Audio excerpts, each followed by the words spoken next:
ഇതെന്താണെന്ന് നിങ്ങൾക്ക് എല്ലാവർക്കും അറിയാം. ഈ ക്യൂബിന് പ്രത്യേകത നമുക്കറിയാം. വ്യത്യസ്തമായ കളറുകളാണ്. പച്ച, മഞ്ഞ, നീല, ഓറഞ്ച് എല്ലാ കളറുകളുണ്ട് അല്ലേ? നമുക്ക് നോക്കാം. ഈ ഓരോ കളറുകളും നിങ്ങൾ ഓരോ കൂട്ടുകാരെ, ഓരോ കുട്ടികളെ, ഓരോ വിദ്യാർത്ഥികളെ പ്രതിനിധീകരിക്കുന്നതാണ്.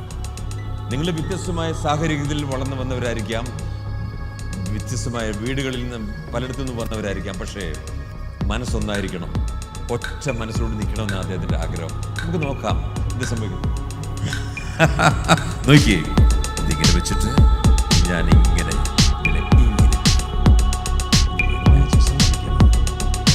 Magic symbol. Om cream. Ready, 1, 2 and 3. Yes, come on.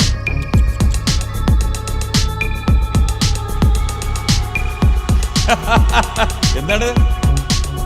വ്യത്യസ്തമായ കളറുകളായി കഴിഞ്ഞു. മഞ്ഞയാണ്, റെഡ് ഉണ്ട്, ബ്ലൂ ഉണ്ട്, എല്ലാം വ്യത്യസ്തമായ കളറുകളാണ്. ഇതെങ്ങനെ സംഭവിക്കുന്നു? That is magic. നമ്മൾ അങ്ങനെ ഗ്രൂപ്പിസം ഒന്നും വേണ്ട. ഒരു ഗ്രൂപ്പ് അവിടെ പച്ച, ഒരു ഗ്രൂപ്പ് മഞ്ഞ, അതൊന്നും വേണ്ട. ഗ്രൂപ്പിസം എല്ലാം ഒറ്റ മനസ്സുകൂടി ആകട്ടെ എന്ന് അദ്ദേഹം ആഗ്രഹിക്കുന്നു. അതിന്റെ പ്രാർത്ഥന വീണ്ടും ഞാൻ കാണിക്കുന്നു. നോക്കുക അതെങ്ങനെ സംഭവിക്കും. നമുക്ക് നോക്കാം. നോക്കുക, the real magic is going to happen. Ready, 1, 2 and 3. Yes,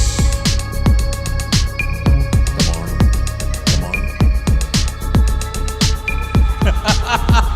നോക്കിയേ, എല്ലാം ഒന്നായി മാറി ഒറ്റ കളറായി. അതിന്റെ അർത്ഥം ഒറ്റ മനസ്സുകൂടി പ്രവർത്തിക്കണം.